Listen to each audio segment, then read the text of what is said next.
Se a quarentena funciona mesmo para conter o avanço do coronavírus, por que o número de casos continua aumentando cada vez mais e mais? Será que elas estão fazendo alguma diferença mesmo?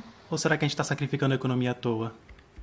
Eu sou o Maurício Fel, o autor daquele vídeo das Vitórias Régias, e embora eu não seja epidemiologista, eu sou cientista de dados e eu acho que a gente pode achar essa resposta analisando os dados da epidemia.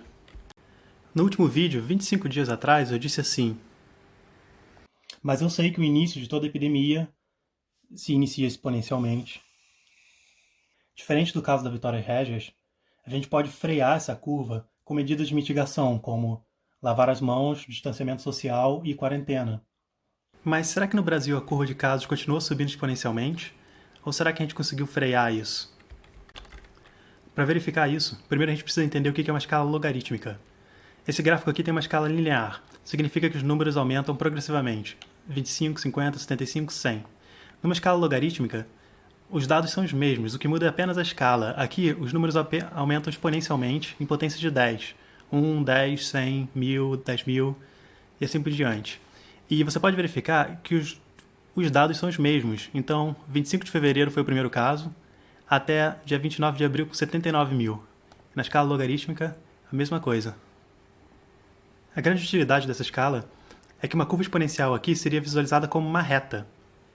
E com isso, logo de cara, a gente já consegue ver que o Brasil não está mais seguindo uma curva exponencial perfeita. E se dermos um zoom no início da epidemia no Brasil, a gente vai ver que até os primeiros 1.500 casos, a epidemia se comportou de forma exponencial sim.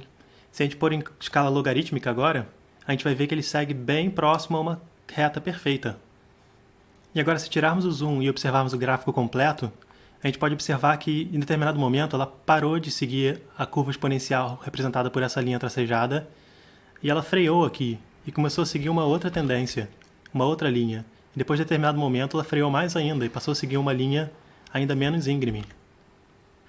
Para a gente ter noção do que essas linhas representam numa escala linear, elas seriam essas projeções aqui.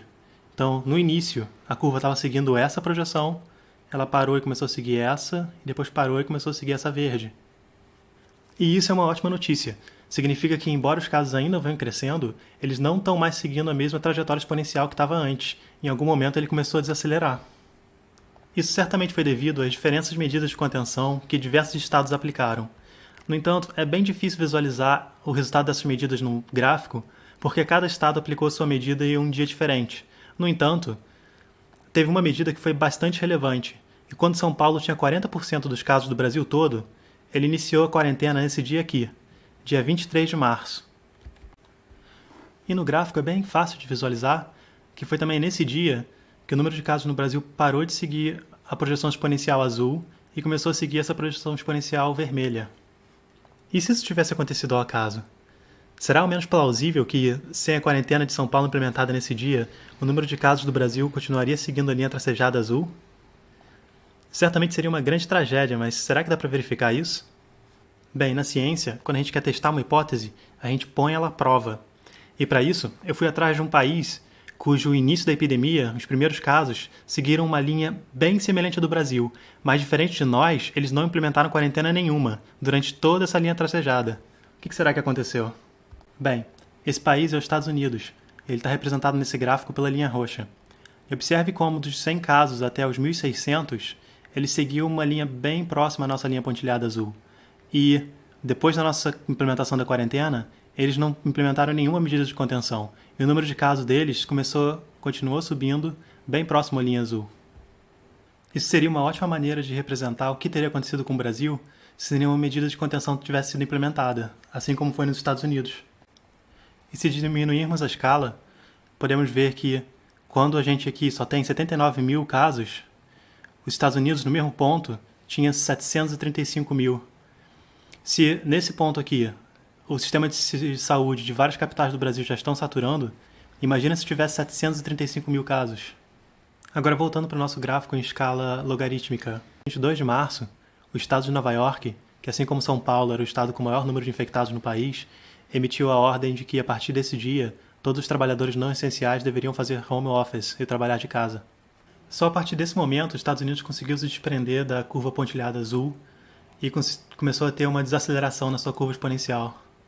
E para piorar a situação, no estado de Nova York, entre os jovens de 18 a 44 anos, Embora apenas 0,7% dos casos confirmados vieram a óbito, um total de 11% deles necessitaram hospitalização.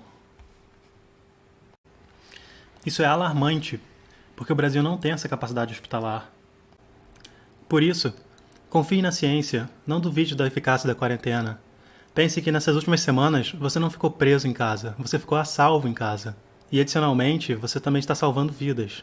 E se esse vídeo for esclarecedor para você, eu peço que repasse adiante, porque muita gente ainda precisa entender essas informações. Eu vou deixar todas as referências para os dados que eu usei nesse vídeo na descrição do vídeo no YouTube, e também um link para download da planilha com os dados e os gráficos que eu usei para fazer as imagens. E algumas ressalvas. A mensagem principal do vídeo é mostrar o que aconteceria sem a quarentena. Tem uma chance dos dados divulgados pelo Ministério estarem drasticamente errados, mas isso não invalida o ponto, e também se observa a mesma coisa em muitos exemplos europeus. A subnotificação, até um certo ponto, não afetaria a análise, mesmo porque o comparativo foi com os Estados Unidos e lá também é bem subnotificado. E o segundo ponto é que é bem provável que tenha sido a quarentena de São Paulo especificamente que causou aquela mudança imediata na curva. Eu esperaria que essas medidas levassem alguns dias para surtir efeitos. Então é mais provável que aquilo já tenha sido resultado da quarentena do Rio de Janeiro e de toda a política de distanciamento social e conscientização do povo que já estava sendo pondo em prática. Então, eu só não estou dizendo que quarentena é essa coisa mágica que funciona em um dia. É um processo e leva tempo. E por último, o objetivo do vídeo é informar e dar um olhar através dos dados. E eu não tenho competência para analisar todos os fatores que afetam essas curvas. Então, o fato da epidemia ter começado pelas classes mais ricas, por exemplo, eu não levo nada disso em conta. Então, por favor, tome minha análise como apenas educativa. E para coisas mais sérias, vamos ouvir os especialistas. Obrigado por compartilhar e pela sua atenção até aqui. Tchau, tchau.